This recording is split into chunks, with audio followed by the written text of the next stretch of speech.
If we go back to a variant of curly with type inference and give it this program, then what type goes in place of each of these question marks? Clearly it's type num, because we're calling ident on 10, which is a type num. So the identity function here receives an x that is of type num, it returns an x, so that means it took a num and returned a num. Okay? I'm going to change the program now, keeping the identity function, but this time applying it to a function as an argument instead of a number 10. This function here is, well, it's also the identity function, but it's a different one that takes y as a number and returns y. And if we pass that into identity, that means this function goes in for x, so that means this question mark should be num arrow num. So the same function here, the same identity function here, can be applied to 10 or can be applied to a function, and different types get inferred for the question mark. What happens if we make a program that does both of those things? So I've got the same identity function here with the same question marks. I'm applying it to 10 and also applying it to this identity function. That means the result of this curly brace here, this application, is going to be that function. That means that function gets applied to 8. So depending on what the conditional here produces, I'll either get 10 out or I'll get 8 out. When we run this program, it's going to work fine and give us the same kind of result every time, the same number. And yet, there's no single type that we can put in place of this question mark that will make it work. So what we want to do now is look as a way to refine our type system in our language so that we can use the identity function on any kind of value without having to make new identity functions to serve that role. The way we do that is we wanted to be able to pick the question mark there, and we wanted to be able to pick differently. So instead of having the type system infer one thing to put there, we're going to parameterize our expression over that type. And we write the syntax here is going to be quote some name, like a. So that means this is a parameter, and the parameter is bound here by a big lambda. So big lambda, all in capital letters, is just like little lambda, but a big lambda is something that takes a type as an argument. It exists only at type checking time, whereas a regular lambda takes a value as an argument at runtime. So here now I've got identity is created as this big lambda where you pick a type and then you get an identity function specific to that type. The big lambda, to go along with big lambda, we have an @ sign here. So regular lambdas we apply by just using curly braces.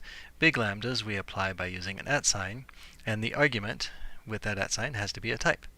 So here I'm taking ident, which is this big lambda thing, passing in number to select the number type. Then I get an identity function that works on numbers and I can apply it to 10.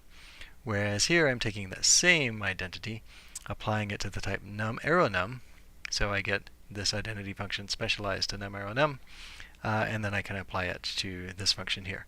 And now this whole thing will type check. When we have something like ident that's parameterized over types, we call it polymorphic.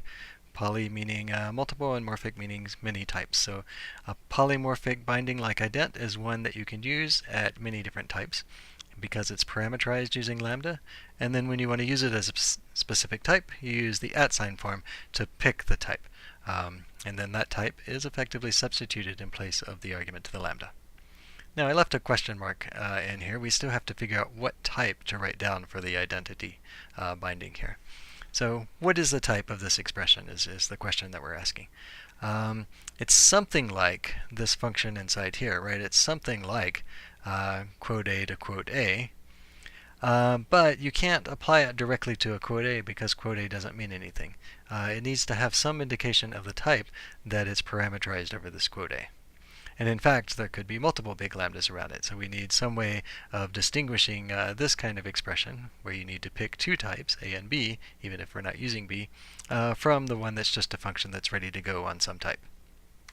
So the way we're going to write this is, at the type level, we're going to write for all, and then this quote mark here is just a little bit of syntax, but we'll pick a name like A, and then put a type in the body of for all.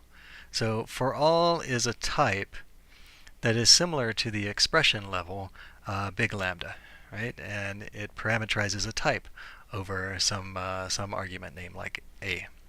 So here, for example, is for all A arrow A. That would be the type of our original ident. The one that we've parameterized here, that we've shown here, takes an A and then a B. So that would be for all A, for all B, A arrow A. And then we're going to abbreviate these type level identifiers like quote A. We'll just use A in our type rules to abbreviate them. And of course, tau is still an abbreviation for a type. So to make this work in curly, that means we're going to add two new forms, big lambda and @. We add those to the expression grammar. Meanwhile, in the type grammar, we have for all forms. We'll just write out for all instead of the upside down A. And we also have, in writing down types, we have symbols that can refer to the arguments of a for all. Just like in the expression grammar, we have symbols that can refer to the arguments of lambda. And we just put quote marks in front of the symbols in the type world to highlight that they're type identifiers instead of expression identifiers.